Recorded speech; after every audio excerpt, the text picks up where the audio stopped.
All right, hello, ladies and gentlemen. It is World Press Freedom Day, and a lovely day for people in the media. I mean, what will the media be without press freedom? And today, I'm with that media girl, OtownGist, Adaku, also global photographer. But instead of talking about her by me, because I have myself to talk about, you talk about yourself.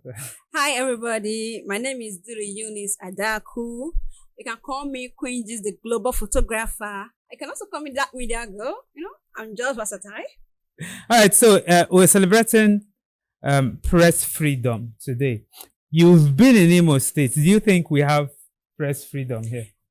Just like they said, freedom of speech is free. Freedom after speech cannot be granted. Having said that, I can tell you boldly that there is no press freedom in Imo State. Yeah, but for me, I think you saying there's no press freedom in Imo State, it's a subject of the way you see it, because the way I see it is, if you know what is right, you can actually say it. You can actually say it and then see yourself moving freely. But the thing is, there is a lot of brown envelope journalism going on. So you just have to say it. It is what it is. It is what it is.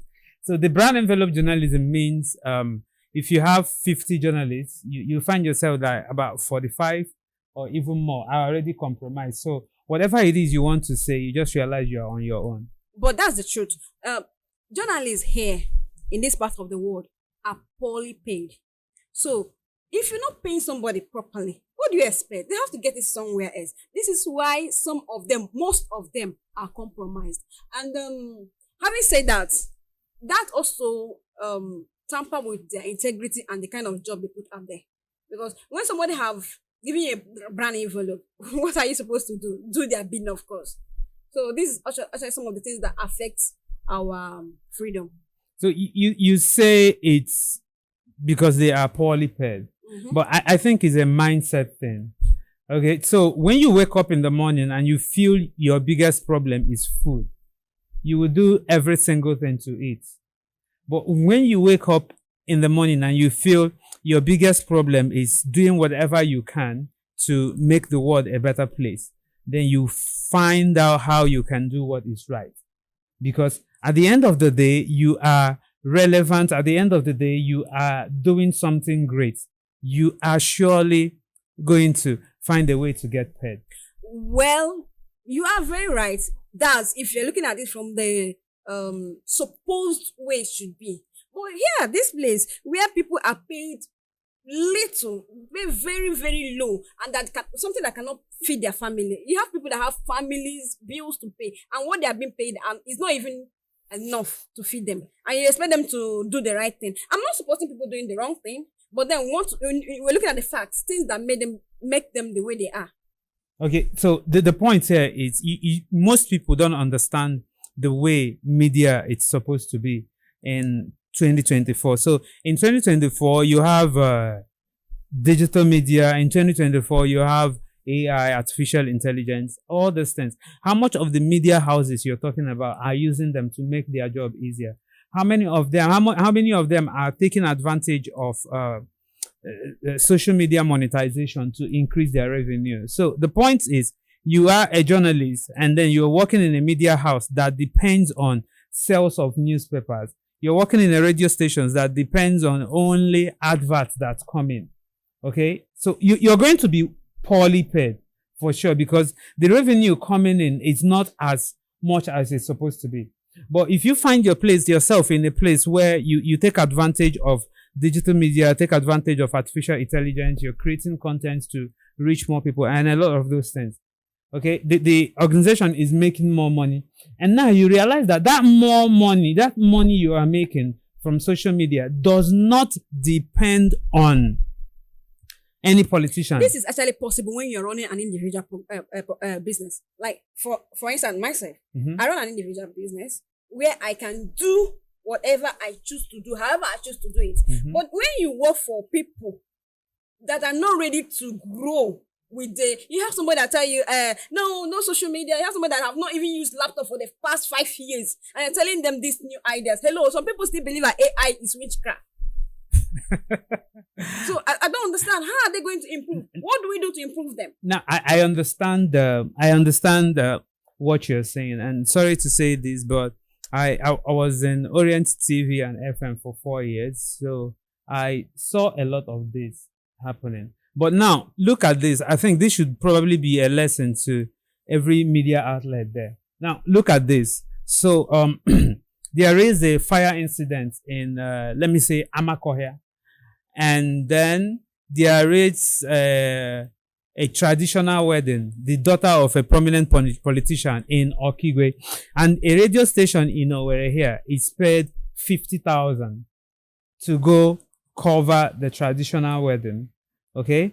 And then they are going to cover the traditional wedding. Now, the fire incident happening in Amakohia, they feel like nobody will approve transport money for any journalist to go. Okay, now look at it. Somebody goes, makes videos of the fire incident, posts on social media, and the person is making 100,000 views, right? And then this other person is paid 50,000 naira. He goes to the traditional wedding of a prominent man, makes videos, and is getting 200 views.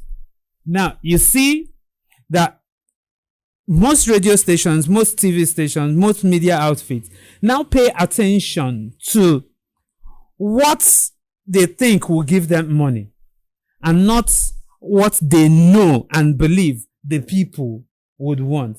And mind you, if you are serving the people a lot, more adverts will want to come. Very true. If you are serving the people a lot, you have more people coming to your platform. So this is a kind of issue that most people don't understand. So it's not about being an individual outlet or being government owned or being big or small. It's about vision. It's about understanding the time we are in at the moment. But you also know that most of the owners of these radio stations, television stations, are politicians.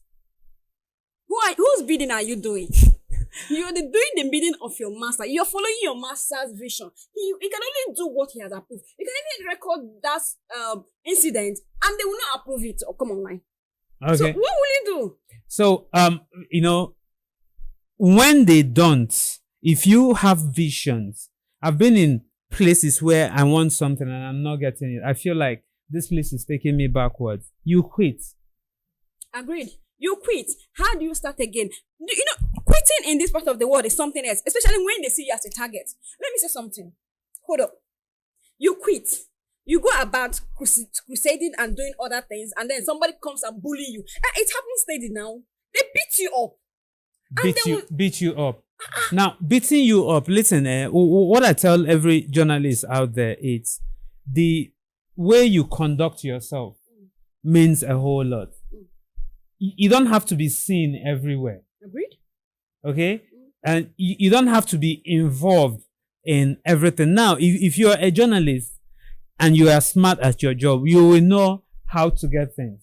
So there is a fire incident in Owerri, and you see BBC playing videos of the incident. How did they get the video? They don't actually have someone on ground there. Eyewitness. You understand? So if you are smart and you know your job, you know what is real, then you can call people, ask questions. So the point is, I've taken time to take courses on how you can be able to source information in places you are not and all that. How many of us are paying attention to all this? And so self-development, it's very important in situations like this. So because if you don't know what you're supposed to do, you cannot start talking about freedom or press freedom or just whatever you're supposed to be talking about. So what it is here is that most people don't really know how to conduct themselves. True. We know the country is volatile sometimes. We know sometimes people want to attack you and all of that, but you shouldn't be too available. You should also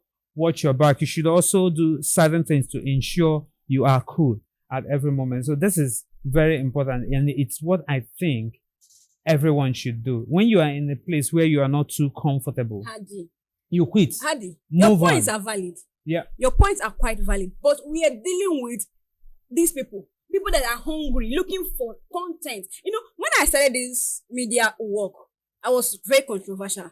I was just there looking for things, grabbing everything, just trying to make, for you to be out there, you need to make a name for yourself. People need to notice you.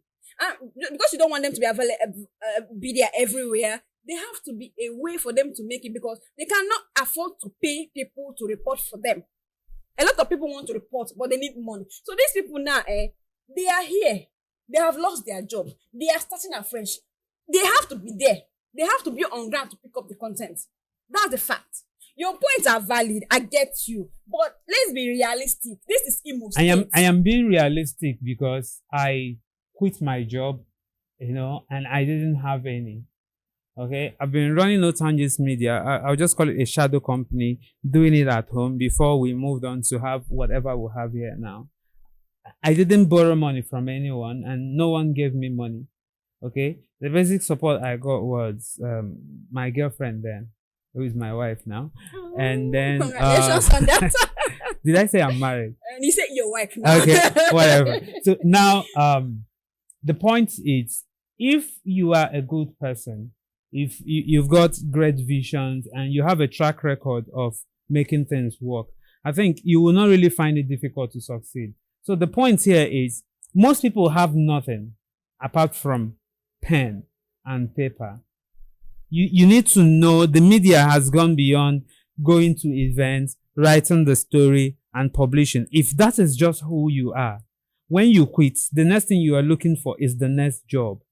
But if you understand the strategy, if you understand the techniques, if you understand production and a whole lot of things, so there are lots of services you can render to people to stay afloat at the moment. So what I also preach is that as an individual in the media, you should be multi-talented in the media. You should know a lot of things. You shouldn't just stick to that one thing you're doing, because times are changing. You might just wake up one day and then you are no longer relevant.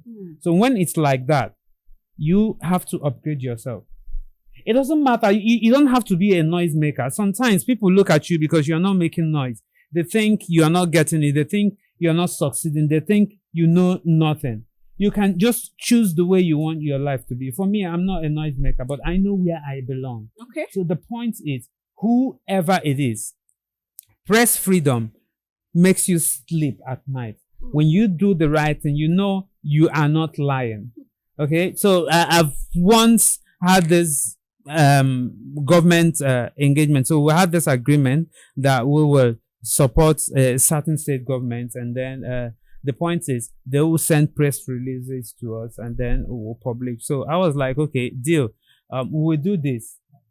But the point is, when you say something that isn't true, when you say something that we know that people are saying something contrary to it out there, we will put everything together in the story. Because what we are doing is not rubber stamp journalism. So it means you say you have built 10 roads and the people are saying all the roads are bad. Yeah, you have said what you have said, but the people have said what they have said. The two have to come together so that whoever that is reading will read. If we have evidence, even evidence to make everyone believe that the roads are bad, we'll put the pictures there. Probably you built half and you're showing us half. Then we'll also put the half and put the half that is bad to say you actually built half. Most politicians don't want that. They want you to say they have built the road and not half. Now, this is now up to you to say that. Okay? For me, I wouldn't do that. I will do what I have to do. I will do what I have to do, and that's what it is. Okay, have you been to on an outing with journalists in Imo State, from Imo State? Let me say something. Not that I'm going to talk down. You know what? Just cut that, and when we come back, we'll talk about that.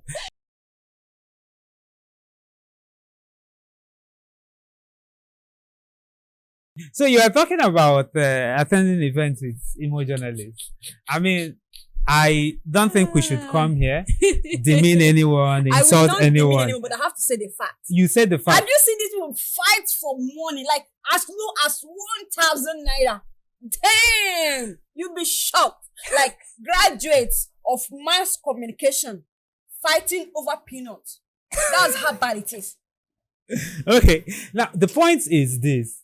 Okay, so in Owerri here, there's what we call Konja journalism, where you just go out there look for whoever that is willing to say something, put your midget or your phone, record whatever they have to say, get money out of it. It's one thing. Okay. And it's one of the reasons sometimes journalists in Imo State are not respected. Okay, so you're right. I've seen a lot of people fighting, and this is actually why most times when people go to places, I hardly go. And the places I go, if it's not organized, I'll go home because I don't want insults. That's what I'm trying to say. That's one of the reasons press freedom is not functioning here. Sorry, it's not functioning here because you've sold your rights. How do you expect someone to respect you when you don't respect yourself? As a journalist, you should carry yourself with pride. Like anywhere you enter, people should recognize you and respect you. You don't have to demean so low for 1,000 naira. Like you are literally fighting one another for somebody's peanut. And tomorrow you tell me you have rights. Which rights? You don't have right because you sold the rights. Just like Esau and his brother. So just to make this thing sweeter, do you have anyone in particular that likes fighting for peanuts? Yeah, I used to be a controversial blogger, that kind of thing. But I've given my life to Christ, my brother. So I ain't gonna call him. Yeah, so the point is, press freedom, when you sell yourself out there, I mean, you are selling your freedom. And then it's not so good. And the point is, in most cases, when you come down here, the money we are talking about is actually nothing to write home about. It's nothing to write home about. I mean, media, it's a very lucrative business if you know how to do it. Okay? For me, the facilities we have here today came in from proceeds from the media. We never steal. We no do Yahoo. We didn't go ahead to beg people. We didn't take loans to do these things. And at the end of the day, we work for it. It means there are a lot of ways people can make money in the media. True. And when journalists understand, okay, when they understand there are other ways they can make money aside just begging people to say something so they can bring money, a lot will change. That's where you and I come in. I've been able to travel to a lot of countries, and once I bring my ID card, I'm a journalist. People, as small as I am, people just ma. You see, that's the respect. We've been exposed. We've been able to meet people with more ideas, more exposure. This is where we train others. This is where it gets back to us to share what we've learned, share what we've seen outside there with them. If not, they will not still practice their freedom. Okay, well, today is International Press Freedom Day, and we're talking about the media, press freedom. We're talking about things we can do, and most times I keep saying it that it's not always about the government. Always, because a little thing would say it's about the government until you learn to run a media outfit that is independent of the government. You will never think of freedom. And again, press freedom should come as part of the organization's ethics. If it's not in it, a journalist working in that organization cannot do otherwise. So I want to thank you so much for watching. Hopefully we'll come your way again. But until then, cheers and